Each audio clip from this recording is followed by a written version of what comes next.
सो अभी हम लोग स्टार्ट करेंगे नया chapter number 8, that is application of integrals. तो ये इंटीग्रल्स का यूज़ कहाँ है। तो अभी जो एक चीज़ बोलने वाला है, ये पहले भी ये इंटीग्रेशन स्टार्ट करने के समय में बोला था कि कोई भी नोड कर्व्स जैसे होते हैं, सपोज़ मैंने एक ऐसा एक्स वाई एक्सिस बनाया, यहाँ पर ट्रायंगल बना दिया।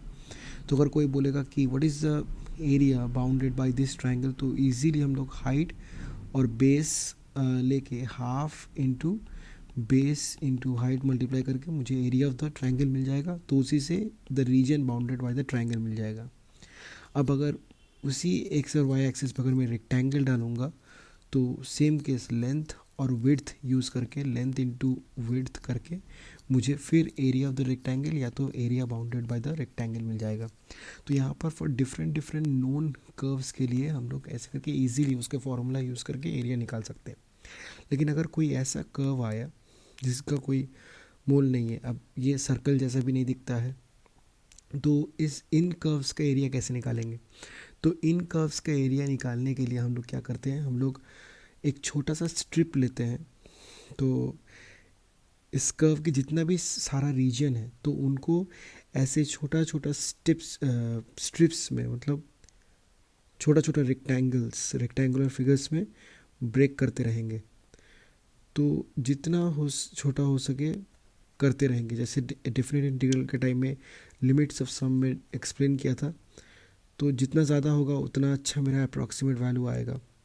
तो ऐसे करते करते we will have infinite number of rectangular strips. अब ये रेक्टेंगुलर स्ट्रिप्स का ये जो विड्थ होगा, तो विड्थ मैं देख रहा हूँ, ये जो विड्थ है कहाँ हो रहा है, विड्थ एक्स एक्सिस में हो रहा है, और विड्थ जो है वो बहुत छोटा है। तो बहुत छोटा है, तो इसीलिए उसको मैं एक्सप्रेस करूँगा, विड्थ को एक्सप्रेस करूँगा डी एक्स लिख के।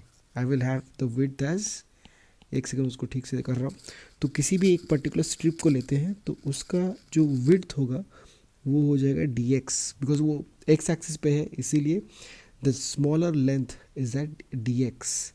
और उसका जो हाइट होगा, रेक्टेंगुलर स्ट्रिप का जो हाइट होगा वो एक्चुअली वाई एक्सिस का, तो ये बन जाएगा वाई।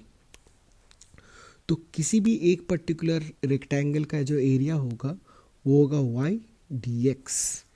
अब मुझे एक रेक्टेंगल मुझे निकालना क्या है, मुझे निकालना है कि द एरिया बाउंडेड, मुझे निकालना है द एरिया बाउंडेड इस रीजन का, the area of the region bounded by the curve with the first quadrant. तो ये रीजन का मुझे एरिया निकालना है, ये वाला एरिया निकालना है। तो ये एरिया निकालने के लिए मैं क्या करूँगा, इसका इनफाइनाइट नंबर ऑफ मैं रेक्टेंगुलर स्ट्रिप्स के बारे में सोचूंगा, और वो इनफाइनाइट रेक्टेंगुलर स्ट्रिप्स का एरिया को अगर मैं ऐड किया, तो मुझे इस कर्व का एरिया मिल जाएगा। तो इनफाइनाइट स्ट्रिप्स में से कोई एक स्ट्रिप का मैं देख रहा हूँ, उसका लेंथ जो है वो वाई और विथ डी एक्स आया। अब इन सबको ऐड करना है, जैसे लिमिट ऑफ सम में किया था। तो ऐड करने के लिए बेसिकली क्या होता है, हम लोग को इंटीग्रेट करना होता है। तो सपोज़ इसका जो इनिशियल पॉइंट है ये है a,0 और इसका फाइनल पॉइंट है b,0। तो ये जो इंटीग्रेशन करेंगे y dx, इसका रेंज होगा a से शुरू हो रहा है, तो लोअर लिमिट a होगा और अपर लिमिट b हो जाएगा। तो ये है area bounded by the region का फॉर्मूला।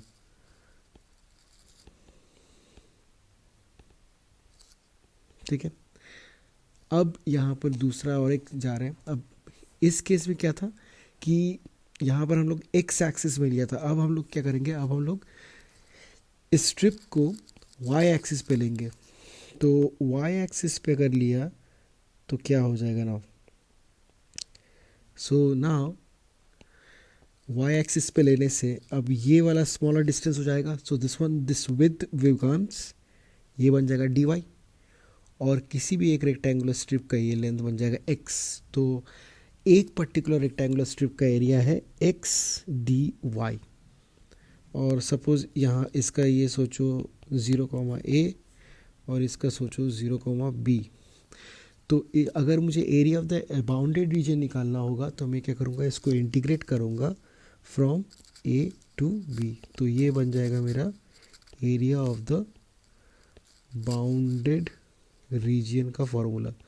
तो इन दोनों में डिफरेंस क्या है वही जानना होगा कि जो dx जो इन्फाइनेटली स्मॉल लेंथ है वो तुम्हारा x एक्सिस में गिर रहा है, लेकिन इन अब इस केस में क्या हो रहा है, जो इन्फाइनेटली स्मॉल लेंथ है वो y एक्सिस पे गिर रहा है, इसीलिए x dy हुआ। तो ये अच्छे से देख के करना होगा। अब और एक पार्ट आएगा क्वेश्चंस में, वो ऐसा कुछ बिलो द एक्स एक्सिस, तो पॉजिटिव एक्स एक्सिस से बिलो अगर नीचे हुआ मतलब नेगेटिव साइड में हुआ तब इसका एरिया कैसे निकालेंगे।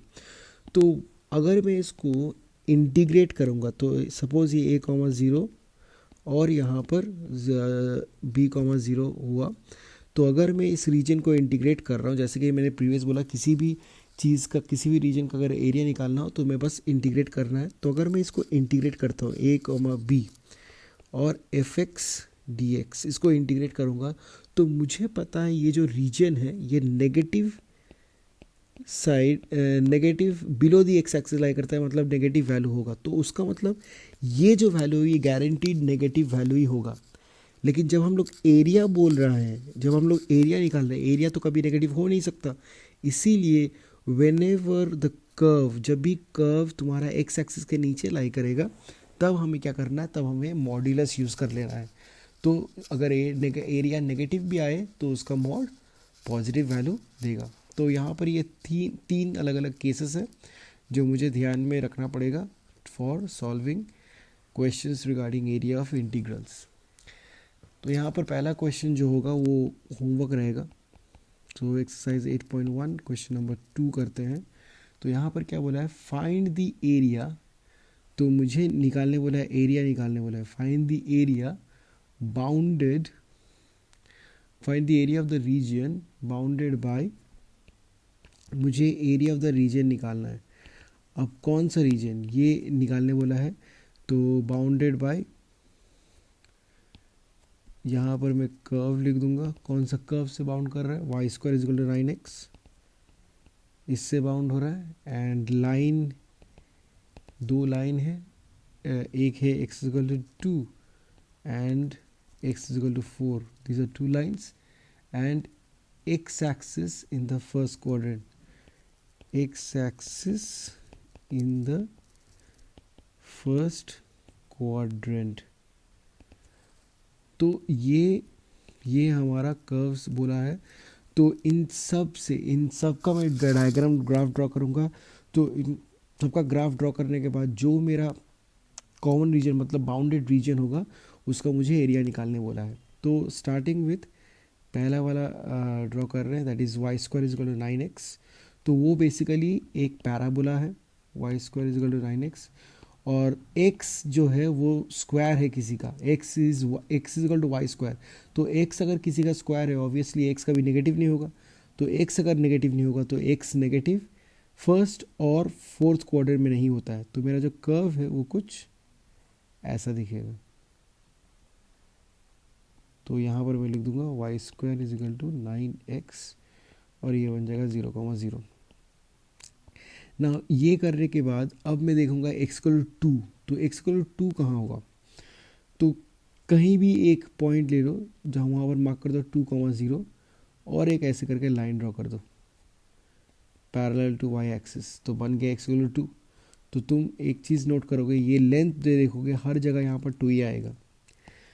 अब नेक्स्ट, अच्छा यहाँ पर लिख देते हैं x इक्वल टू 2। दूसरा लाइन बनाते हैं, वहाँ वो क्या है 4,0। तो वो भी कुछ ऐसा ही होगा, x इक्वल टू 4। तो यहाँ पर भी लिख दिया मैं x equal to 4। Now x axis in the first quadrant. तो मेरा फर्स्ट क्वाड्रेंट कौन सा है, ये मेरा फर्स्ट क्वाड्रेंट है और फर्स्ट क्वाड्रेंट x एक्सिस। तो कर्व ये वाला है, these are the two lines and this is your x axis. So इन चारों कर्व्स को बाउंड करते हुए रीजन कौन सा है, दिस मिडिल रीजन। तो मुझे जो एरिया निकालना है वो इस रीजन का एरिया निकालना है। Need to find the area of this region. तो फर्स्ट थिंग, तो इसको नाम दे देते हैं यहाँ पर ओ नहीं, इसको लिखना A B सी डी। तो यहाँ पर मैं लिखूँगा from the above graph, from the above graph the area of the region ABCD is, तो एरिया निकालना है, तो एरिया निकालना मतलब इंटीग्रेशन होगा।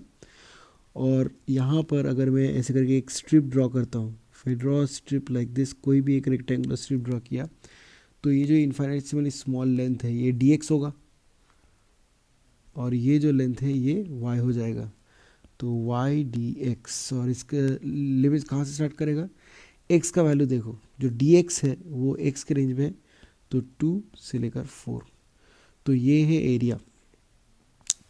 तो अभी जो करना है कि यहाँ पर कर्व का जो इक्वेशन है वो दिया हुआ है y square is equal to 9x। तो क्या करेंगे, therefore area is equal to 2 to 4 root over of 9x। तो यहाँ पर जो y का जो वैल्यू है कर्व में से, तो वहाँ से y का वैल्यू निकाल लूँगा, तो ये आ जाएगा 3 integration of 2 to 4 root x d x. और रूट एक्स डी एक्स का इंटीग्रेशन होता है x to the power half plus 1 divide by half plus 1, और यहाँ पर 4 और 2, तो ये आ गया x to the power 3/2 divide by 3/2, 2 और 4, तो यहाँ पर हो जाएगा 3 3 कटेगा, तो 2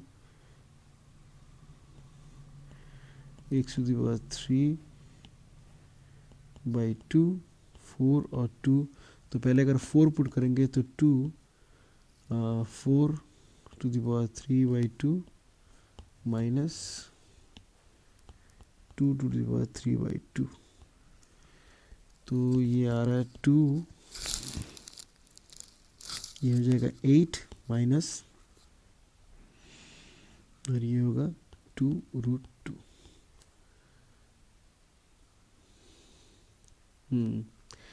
तो यही है आंसर। तो बेसिकली इसको 16 माइनस 4√2 ऐसे भी लिख सकते हैं। तो ये हो गया area of the region bounded by y square is equal to 9x, x equal to 2 and x equal to 4।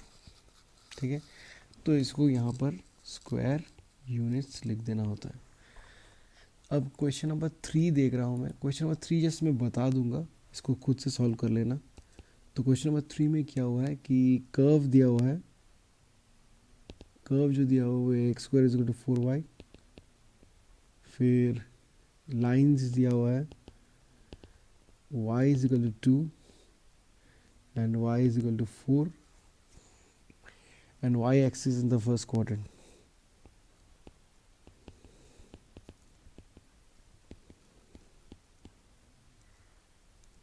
तो इसका कैसे होगा, तो फर्स्ट थिंग जो डायग्राम होगा वो कुछ ऐसे आएगा। तो x square is equal to 4y, तो y हमेशा पॉजिटिव रहेगा। तो y हमेशा जो पॉजिटिव रहता है वो सिर्फ फर्स्ट और सेकंड क्वाड्रेंट में रहता है, तो इसीलिए मेरा जो कर्व होगा वो कुछ ऐसा आ जाएगा। ठीक है, अब करेंगे y इज इक्वल टू 2। तो y इज इक्वल टू 2 मतलब मुझे मार्क करना है 0,2 और वहाँ से एक हॉरिजॉन्टल लाइन ऐसे खींच देना है, तो ये बन जाएगा y इज इक्वल टू 2। और फिर y इज इक्वल टू 4, तो फिर एक मार्क करेंगे 0,4, तो एक लाइन खींच देंगे, तो बन गया y इज इक्वल टू 4। तो मुझे बोला है find the area bounded by the curve, तो ये कर्व है y इज इक्वल टू 2, तो y is equal to 2, y is equal to 4 and y axis in the first quadrant. तो ये है रीजन, बाउंडेड रीजन। तो यहाँ पर एक काम करते हैं, पहले लाइंस का इक्वेशन लिख लेते हैं। y इज इक्वल टू 4, तो ये हमारा बाउंडेड रीजन। तो यहाँ पर मैं मार्क कर लूँगा A B C D। तो सेम टू सेम वैसा ही यहाँ पर कुछ करना है, लेकिन यहाँ पर जो एरिया होगा वो ऐसे हॉरिजॉन्टल आएगा, और इसका जो नीचे वाला पोर्शन होगा विड्थ जो होगा वो हो जाएगा dy, और जो लेंथ होगा वो x बन जाएगा। तो area will be equal to x dy और रेंज हो जाएगा 2 से लेकर 4 तक। तो और x का वैल्यू हो जाएगा, the value of x is root over of 4y dy। तो इसको खुद से कंप्लीट कर लेना। अच्छा, और एक क्वेश्चन देखते हैं। तो यहाँ पर है क्वेश्चन नंबर 4। तो ये बोला है find the area of the region bounded by the ellipse x square by 16 plus y square by 9 is equal to 1। तो यहाँ पर एक एलिप्स दे दिया है और उसका इक्वेशन दिया है x square by 16 plus y square by 9 is equal to 1। तो जैसे ही मुझे ये इक्वेशन मिला तो मैं सोचने लग गया कि a का जो वैल्यू है वो coordinates of the extreme points, तो a का जो वैल्यू है वो कुछ आ रहा है 4,0 प्लस माइनस 4 आ रहा है। तो अगर मैं ऐसे करके ड्रॉ करूँगा ये बन जाएगा एलिप्स। तो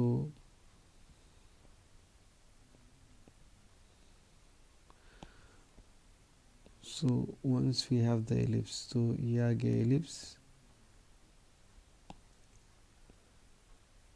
अब जो करेंगे वो है पॉइंट्स मार्क करेंगे। तो ये पॉइंट है 4,0, ये पॉइंट है 0,4, देन दिस 0,-4। अच्छा, ये पॉइंट है 0,3, दिस पॉइंट इज 0,-3, -4,0 होगा। तो ये ऐसा कुछ आया। तो मुझे डायरेक्ट ही बोला है कि find the area of the region bounded by the ellipse. तो मतलब मुझे ये सारा एरिया का निकालने बोला है। ठीक है, तो एक चीज़ नोट कर रहा हूँ कि जो इलिप्स है ये सिमेट्रिकल है। सिमेट्रिकल का मतलब क्या है कि ये रीजन का एरिया जितना होगा उतना ही इस रीजन का भी एरिया होगा और उतना ही इसका भी होगा और उतना ही इसका भी होगा। तो किसी भी एक रीजन का अगर मैं निकालता हूँ एरिया और उसके साथ 4 मल्टीप्लाई कर देता हूँ तो मुझे टोटल एरिया मिल जाएगा। तो स्टार्ट करते हैं फर्स्ट क्वाड्रेंट से। तो यहाँ पर हम लोग को ये लिखना पड़ेगा कि since an ellipse since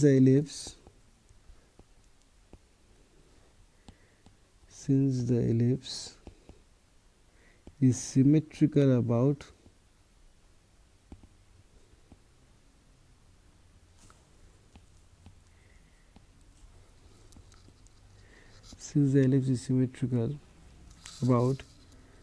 x and y axis, so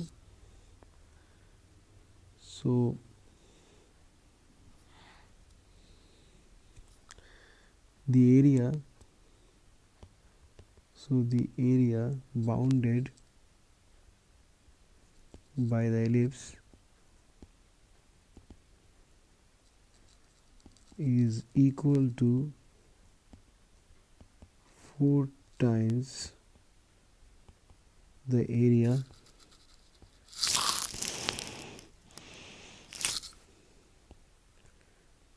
bounded by the curve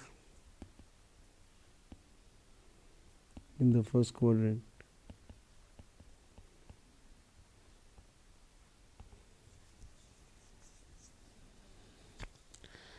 So the area is equal to, तो यहाँ पर हम लोग अभी फिर से एक रेक्टेंगुलर स्ट्रिप ऐसे बनाते हैं।